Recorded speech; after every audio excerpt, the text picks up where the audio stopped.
Good afternoon po, brethren. Ako po ang naatasan na mag-exhort po ngayong hapon na to. So ang exhortation po natin ay nasa Ephesians chapter 2 verse 11 and 12. Okay, basahin ko lang po. Wherefore, remember that being in time past Gentiles in the flesh, who are called uncircumcision, by that which is called circumcision in the flesh made by hands, that at that time you were without Christ, being aliens from the commonwealth of Israel, and strangers from the covenant of promise, having no hope and without God in the world.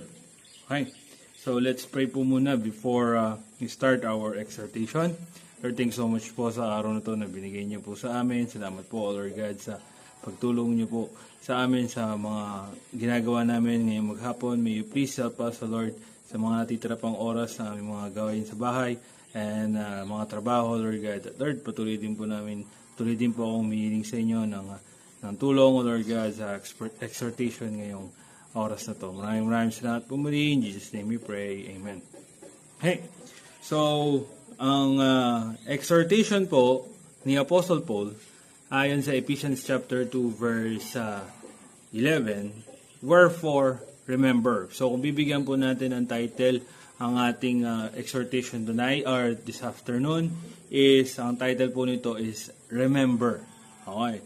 So sabi po dito, remember po na in time past tayo po ay mga Gentiles.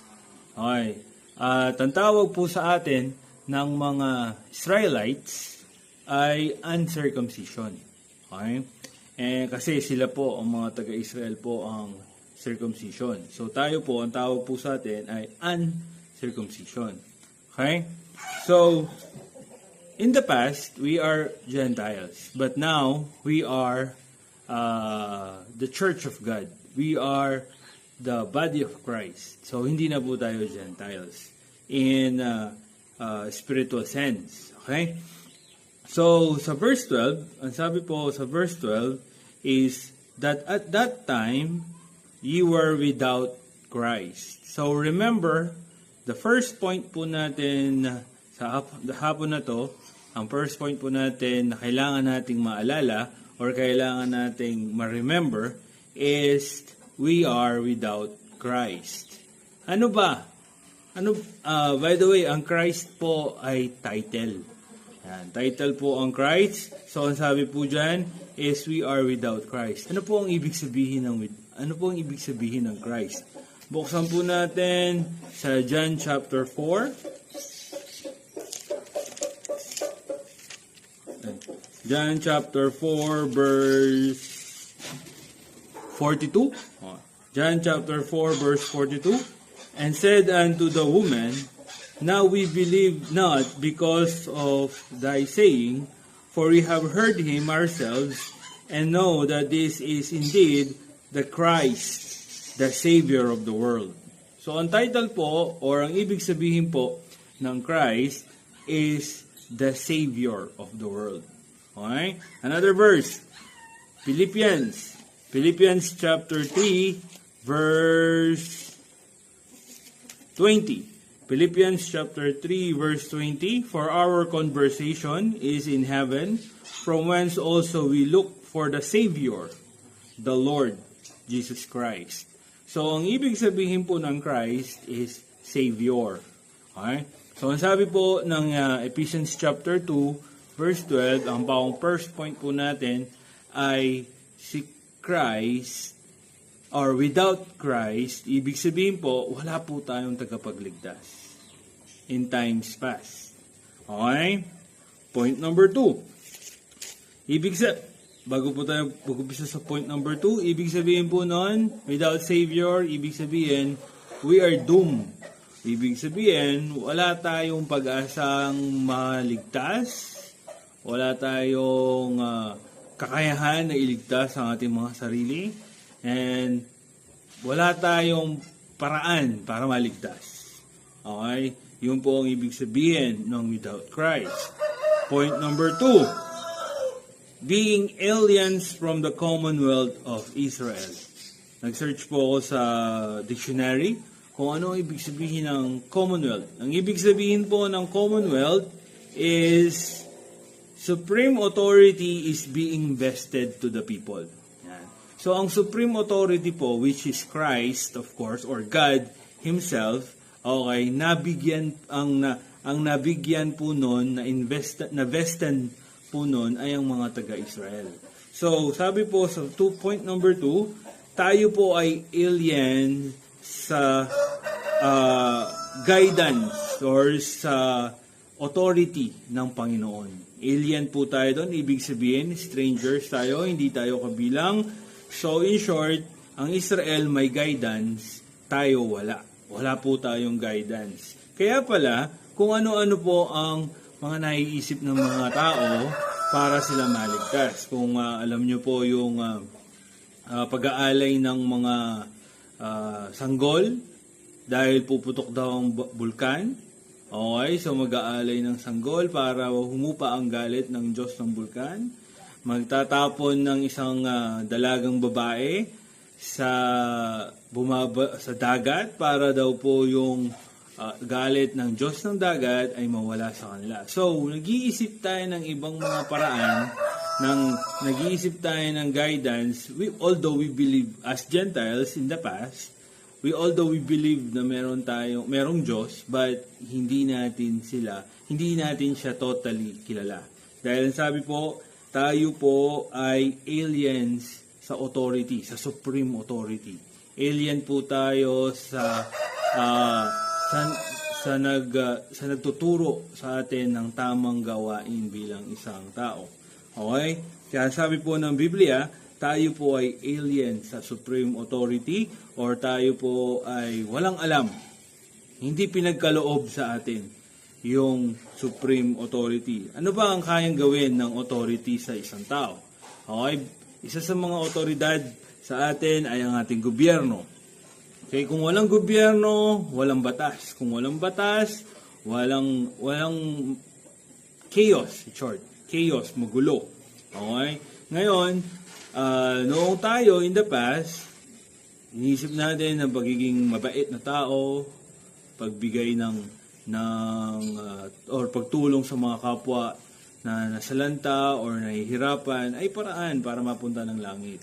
Okay, naisip din natin na religion, gagawa tayo ng ang daming religion na naglipa na sa mundo, gagawa ng religion para maligtas. Kasi yun ang inakala natin. Kasi wala tayong supreme authority. Walang nagtuturo sa atin, walang nag-guide sa atin para tayo ay maligtas. And that is in times past. Nung tayo po ay Gentiles, nung tayo po ay hindi pa naniniwala sa gospel, hindi naniniwala kay Jesus Christ. Okay, yun po yung aliens from the Commonwealth of Israel. Wala tayong supreme authority, walang nag-guide sa atin ng tamang gawain. Number 3, strangers from the covenants of promise. Okay, so pag narinig ang promise patungkol sa Biblia, ano ang unang-unang pumapasok or sino ang unang-unang pumapasok sa isipan ng mga tao? Of course po ay si Abraham. Okay. Buksan po natin si Abraham. Buksan po natin sa Galatians chapter 3. Okay, Galatians chapter 3 verse 14. Okay. Galatians chapter 3 verse 14, that the blessing of Abraham might come unto the Gentiles through Jesus Christ, that we might receive the promise of the Spirit through faith. So, let me explain po. Una, sabi dun sa Ephesians chapter 2 verse 12, strangers po tayo sa covenant of promise. Strangers po tayo sa promise na binigay kay Abraham. Ano ba yung promise na binigay kay Abraham? Verse 15, Brethren, I speak after the manner of men, through it but a man's covenant, yet it be confirm no man disannulled or added thereto. Verse 16, now to Abraham and his seed were the promises made. So Abraham and his seed were promised made. Okay. Nabanggit po yung promise, nabanggit po si Abraham, nabanggit po yung seed or yung mga magiging anak ni Abraham. He saith not, and to seed as he saith not, and to seeds not of many, but as he saith not, and to seeds as of many, but as of one, and to thy seed, which is Christ. So, ang promise po ng Panginoon kay Abraham ay si Jesus Christ ang katuparan. Okay, ang katuparan po ng promise ni Abraham, ng Diyos kay Abraham ay si Jesus Christ. Now, ang sabi po dito sa Ephesians chapter 2, verse 12, strangers tayo from the covenants of promise. Ibig sabihin po, strangers means no part po tayo sa promise which is Jesus Christ. Wala tayong parte kay Jesus Christ. Wala tayong parte dun sa blessing na kay Jesus Christ in the times past. Okay? In the times past po. Pero nung tayo ay naniwala sa gospel, nung tayo ay naniwala kay Jesus Christ, part of His body na po tayo. Yan. Imagine niyo po yun, no? When times past, we have no part sa blessing, which is Jesus Christ Himself, na nabasa po natin. Okay? Si Jesus Christ po ang blessing na binigay kay Abraham, and in the times past, wala po tayong parte noon. But, nung tayo po ay naniwala sa gospel, we are part of the body of Christ Himself. Okay? So, yung strangers from the covenants of promise, no more na. Pero remember, wala po tayong parte kay Jesus Christ noon. Wala po tayong part sa kung ano man ang meron si Jesus Christ noon. Okay? Because we are Gentiles. And last po, or di pala last, number 4 po natin is no hope. Sabi Ephesians chapter 2 verse 12, no hope. Buksan po natin, ano ba yung hope na yan? Romans chapter 8. Ang sabi po sa hope na yan, sa Romans chapter 8 verse 24, for we are saved by hope. But hope that is seen is not hope, for what man seeth, why doth he have hope for? So we are saved by hope. O kilala po natin, yung hope po na yan ay hindi po event or something. Yung hope po na yan ay tao, and that is Jesus Christ. Ang sabi po doon sa Ephesians chapter 2 verse 12, we are no hope. Wala pong salvation para sa atin, mga Gentiles, noon. Wala pong pag-asa, wala tayong pag-asa na maligtas noon. In times past, Gentiles. Remember that. Wala tayong pag-asa. But graciously and lovingly and mercifully, God sent His Son, Jesus Christ, for us to believe and get saved and obtain the salvation that is in Christ Jesus. Remember po, in times past, we are no hope. And lastly, sabi po dito sa Ephesians chapter 2 verse 12, without God. Ano ba ang God? Can you define God Himself? No. Okay. Define God. Ang definition po ng God is all we need.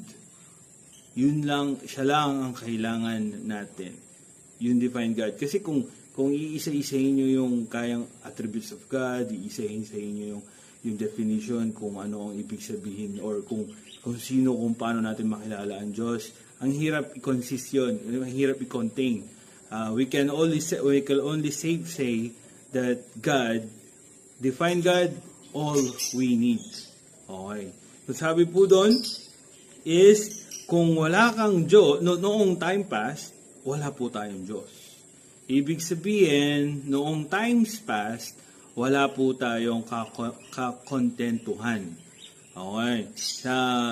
Wala pong hindi po tayo nakokontento, ang mga mata natin na hindi nakokontento. Okay? Yun po yung masaklap na malungkot na event sa ating buhay kasi noong tayo ay Gentiles pa in the past, wala tayong Diyos. Ibig sabihin po, walang kakontentuhan sa ating isip, sa ating mga mata, at sa ating mga ginagawa. But thankfully, we have God now inside of us. Malinaw po na sinasabi ng Biblia na sa Ephesians chapter 4, buksan ko po at babasahin ko na rin. Ephesians chapter 4, verse 6. Ephesians chapter 4 verse 6, one God and Father of all, who is above all and through all and in you all. Imagine niyo po yan. So yung God po na yan, si Jesus Christ, si God the Holy Spirit, si God the Father, ay nasa atin po sa loob po natin. Okay? Dati, in the time past, we have no God. Without God tayo. But thankfully, because of the mercy, the love, and the grace of God na binigay niya si Jesus Christ sa atin for us to believe sa gospel na nang ginawa, pinaniwalaan natin doon. Therefore, God is in us already. So, gusto lang po ni Apostle Paul, gusto lang po ng Biblia, gusto lang po ng Diyos na maalala natin yung nung tayo noon. Yan. So, Ephesians chapter 2, verse 11 and 12, it reminds us of our past. Kaya po, remember. Kailangan po nating remember ang ating kalagayan noon and reflect sa kalagayan po or sa sitwasyon po natin ngayon. And thankfully sa Panginoon dahil hindi na tayo Gentiles, but we are the part of the body of Christ, and we are part of His body, and tayo po ay nasa sa loob na natin si Jesus Christ. Yun lamang po. Maraming salamat po sa inyong pakikinig.